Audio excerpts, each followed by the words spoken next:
Hi everyone எல்லாருக்கும் வணக்கம். அதாவது தலைவர் 173 மோஸ்ட் எக்ஸ்பெக்டட் படமாக இருந்துச்சு. இதில நெறைய குழப்பங்கள் இருந்துச்சு. கிட்டத்தட்ட 4வது டைரக்டரான இப்போ அஸ்வந்த் மாரிமுத்தோட இந்த படங்கிறது டேக் ஆஃப் ஆகுது. முதல்ல இந்த படத்த பத்தின செய்திகள் சிலத நான் சொல்லிர்றேன். அதுக்கப்புறம் இது ஒரு விழாவா எடுத்தாங்க. ரஜினி, கமல், அஸ்வந்த் மாரிமுத்து எல்லாருமே பேசினாங்க. என்னென்ன பேசினாங்கங்கிறதையும் நான் சொல்றேன். முதல்ல இந்த படம் தலைவர் 173ங்கிறது கமலஹாசன் ரஜினியை வச்சு ப்ரொடியூஸ் பண்ணணும்னு ஆசைப்பட்டாரு. முதல்ல இதுக்கு அவங்க தீர்மானிச்ச ஒரு டைரக்டர் யாருன்னா கே.எஸ். ரவிக்குமார். அப்புறம் என்ன ரீசன்னாலேயும் சுந்தர் பிக்சருக்குள்ள வந்தாரு. Sundar due to certain commitments இந்த படத்துலேருந்து விலகினாரு. அதுக்கப்புறம் சிபி சக்கரவர்த்தி உள்ள வந்தாரு. சிபி சக்கரவர்த்தி சொன்ன கதை கொஞ்சம் சென்சிட்டிவான சப்ஜெக்ட், டைம் கன்சியூமிங். ஸோ அதனால அது ஸ்கிப் ஆகி கடைசியாக ஃபைனலி அஸ்வந்த் மாரிமுத்து உள்ளே வந்திருக்காரு இந்த படத்தில். இந்த படத்தை பார்த்தீங்கன்னா அடுத்தடுத்து ஷூட்டிங்ஸ் போகிறாங்க. கிட்டத்தட்ட படத்துலேருந்து சில அப்டேட்ஸும் நமக்கு வந்திருக்கு. படத்தின் பெயர் தர்மன் அப்படின்னு வச்சுருக்காங்க. ஜஸ்டிஸ் வில் ப்ரிவைல் இது ஒரு கேப்ஷனாக வச்சுருக்காங்க. அனிருத் மியூசிக் கம்போஸ் பண்ணுறாங்க. பேட்டைக்கு அப்புறம் சிம்ரன் ரஜினியோட இணைகிறாங்க. ராஷி கண்ணா படத்தில் இருக்காங்க. அன்பறிவு மாஸ்டர்ஸ் இந்த படத்தில் அந்த ஸ்டண்ட் கொரியோகிராஃபி பண்ணுறாங்க. அதே மாதிரி அஸ்வந்த் மாரிமுத்து இயக்குறாரு. ராஜ்கமல்ஸ் ப்ரொடியூஸ் பண்ணுறாங்க இந்த படத்தை. இது எல்லாத்துக்குமே தெரியும். இந்த படத்தோட ஒரு ஸ்டோரி லைனுமே அஸ்வந்த் மாரிமுத்து சொல்லியிருக்காரு. அதாவது படத்தில் ரஜினியோட கதாபாத்திரம் ஒரு டாக்டர் கதாபாத்திரம். அதே மாதிரி ஒரு ஃபேமிலி என்டர்டைனிங் த்ரில்லர் படமாக இது அமையறதுக்கு வாய்ப்பு இருக்குது. அதே சமயம் அந்த 5 ரூபா டாக்டர் அந்த மாதிரிலாம் கிடையாது. அதெல்லாம் சும்மா ரூமர்ஸ் தான். படத்தில் ரஜினி ஏற்கக்கூடிய கதாபாத்திரம் ஒரு டாக்டர் கதாபாத்திரம். அதே மாதிரி ஒரு ஃபேமிலிக்கு என்டர்டெய்னிங் படமாகத்தான் இருக்கும். அதை த்ரில்லிங் வே ரஜினி ஸ்டைல் வேல சொல்லியிருக்காங்க. இன்னும் ஒரு சின்ன ஹிண்ட் கொடுத்துருக்காங்க.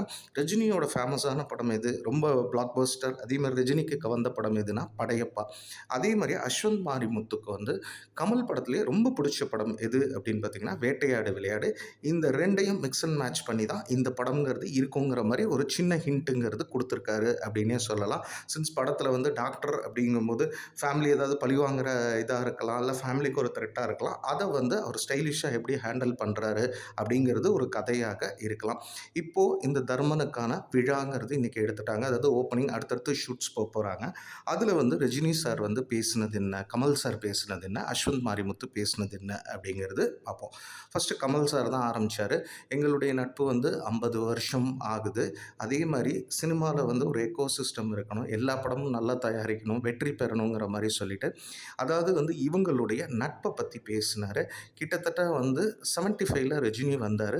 ஒரு 2-3 வருஷத்துலேயே எனக்கு ஈக்குவலாக வந்துட்டார். அப்படி இருக்க ஒரு நாள் நாங்கள் ஃப்ளைட்டில் போயிட்டுருக்கும்போது 2 பேருமே பேசினோம். அதாவது நீங்கள் ப்ரொடியூஸ் பண்ணால் நான் நடிக்கிறேன், இல்லை நான் ப்ரொடியூஸ் பண்ணால் நீங்கள் நடிங்க அப்படிங்கிற மாதிரி நாங்கள் பேசிக்கிட்டோம். அது கிட்டத்தட்ட 40 வருஷம் கழித்து தான் இன்றைக்கி நிறைவேறுது. நடுவில் கூட சில பேச்சுவார்த்தைகள் இருந்துச்சு. அது இதாகலை, அமையலை, சரியாக அமையலை. இப்போ தான் அதுக்கான நேரம் கைகூடி வந்திருக்கு. நிச்சயம் டெக்னிக்கலி நல்ல ஒரு க்ரூ இருக்காங்க. படம் வெற்றி பெற நிறைய வாய்ப்பு இருக்குது அப்படிங்கிற மாதிரி. அதே மாதிரி அவரோட மகேந்திரனையும் பார்த்திங்கன்னா பாராட்டினார். காரணம் என்னென்னா, சந்திரஹாசனுக்கு அப்புறம் எனக்கு அந்த இடத்துல சந்திரஹாசன் விட்டுட்டு போன ஒரு பர்சன் தான் மகேந்திரங்கிற மாதிரி. ஏன்னா அந்தளவுக்கு பண்ணுறாரு. மகேந்திரன் உள்ளே வந்தோடனே எல்லா விஷயமும், அதாவது ஒரு ப்ரொடியூசர் அப்படிங்கும்போது நிறைய டென்ஷன் இருக்கும். எனக்கு அந்த டென்ஷனே இல்லாமல் பார்த்துக்கிற ஒரு பர்சன்னு மகேந்திரனை இது பண்ணிவிட்டு, அதுக்கப்புறம் டெக்னிக்கல் க்ரூஸையும் பாராட்டிட்டு கமல் போனார். அதுக்கப்புறம் அஸ்வந்த் மாரிமுத்து பேச வந்தார்.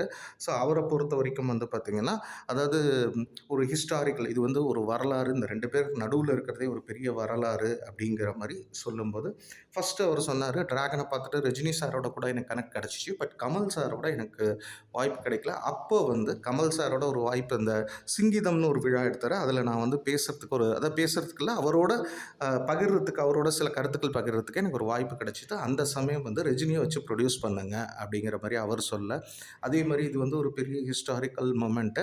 அதை அவர் பேசும்போதே இதில் டாக்டர் ஸ்வாக் அப்படிங்கிற மாதிரி ரஜினி கதாபாத்திரம் ஒரு டாக்டர் கதாபாத்திரம், தர்மன் கதாபாத்திரம் ஒரு டாக்டர் கதாபாத்திரம். அனிருத்தோட அவர் ஃபஸ்ட்டு ஒர்க் பண்ணுறாரு. அவரோட நீரூட்டுங்கிற ஒரு கேமராமேன், அவரோட கேமராமேன்ஸ் ஆல்ரெடி ஒர்க் பண்ணவர் தான் ஒர்க் பண்ணுறாரு. சில க்ரூஸ் பற்றியும் சொன்னார். மற்றபடி யார் யார் நடிக்கிறாங்கங்கிறது அடுத்தடுத்து அறிவிப்புகள் வருங்கிற மாதிரி சொல்லிட்டு அவருக்கு வந்து ஒரு வரலாறு படைத்த ஒரு மொமெண்ட் தான். நிச்சயம் வந்து ஒரு combination of Padayappa plus Vettaiyaadu Vilaiyaadu இருக்கும். படம் வந்து நல்ல family oriented thriller, family entertaining த்ரில்லராக இருக்கும். ரஜினியோட கதாபாத்திரம் ஒரு டாக்டர் அப்படிங்கிற மாதிரி சொல்லிட்டாரு. ஒரு சின்ன க்ளூவும் ஹிண்ட்டும் கொடுத்துட்டாரு. அடுத்து பேச வந்த ரஜினி வந்து ஃபஸ்ட்டு ஆரம்பிக்கும் போதே சில விஷயங்கள் சொன்னார்.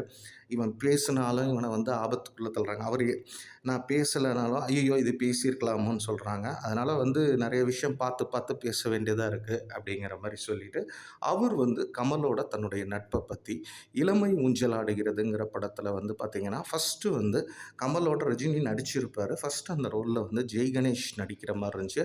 அப்புறம் கமலே கூப்பிட்டு ஸ்ரீதர்ட்ட சொல்லி அவங்க மூலியமாக இது பண்ணாங்க. நாங்களே வந்து பண்ணணும் அப்படிங்கிற மாதிரி இருந்துச்சு. அப்போது வந்து சிபி சக்கரவர்த்தி வச்சு கதையெல்லாம் கேட்டோம். அப்படிங்கும்போது அது வந்து கொஞ்சம் சென்சிட்டிவான சப்ஜெக்ட்டுங்கிறதுனால டைம் கன்சியூமிங் அப்படிங்கும்போது அது வேண்டாம் பின்னாடி பண்ணிக்கலாம் அப்படிங்கிற மாதிரி நான் ஒரு எண்ணத்தில் இருந்தேன். இன்னொன்று ராஜ்கமல் ப்ரொடக்ஷன் அப்படின்னாலே எனக்கு வந்து பதட்டம் இருக்கும். ஆக்சுவலாக ப்ரொடியூசர் தான் ஒருத்தர் நடிக்கும்போது பதட்டமாக இருப்பார். இப்போ கமல் பேனரில் நான் நடிக்கிறேங்கும்போது எனக்கு வந்து பதட்டம்ங்கிறது அதிகமாக தான் இருந்துச்சு.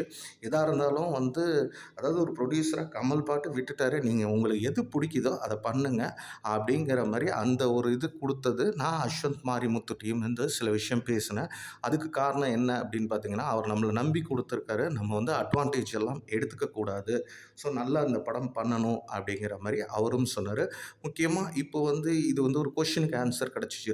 தலைவர் 173 வந்து டேக் ஆஃப் ஆகுமா ஆகாதா நிறைய குழப்பங்கள் இருந்துச்சு. ஈவன் ரஜினி ரசிகர்களே கூட வேறு ஏதாவது பேனருக்கு இவர் பண்ணியிருக்கலாமோ, இவ்வளோ சர்ச்சைக்குள்ளாகுது, சர்ச்சைக்கு இல்லை, அதாவது இவ்வளோ பிரச்சனைகள் இதில் வருதுன்னு எல்லா பிரச்சனைகளும் சுமூகமாக ஃபுல் ஸ்டாப் ஆகி படத்துக்கு வந்து தர்மன்னு டைட்டில் வச்சு இது வந்து இப்போது டேக் ஆஃப் ஆகுது. நிச்சயம் வந்து நல்ல டெக்னிக்கல் க்ரூ இருக்காங்க. நிச்சயம் வந்து இந்த படம் வந்து வெற்றி பெறத்துக்கான ஏன்னா ஒரு சக்ஸஸ்ஃபுல் டைரக்டர் இருக்கார், சக்ஸஸ்ஃபுல் ப்ரொடக்ஷன் கம்பெனி இருக்குது, அதை தாண்டி சூப்பர் ஸ்டார் இருக்கார். அதே போல் வந்து சிம்ரனும் பேசுனாங்க. சிம்ரன் பேசும்போது அகைன் பேட்டைக்கு அப்புறம் எனக்கு வந்து பேட்டையில் சின்ன ரோலு, இந்த படத்தில் வந்து கொஞ்சம் பெரிய ரோலாக இருக்கும்.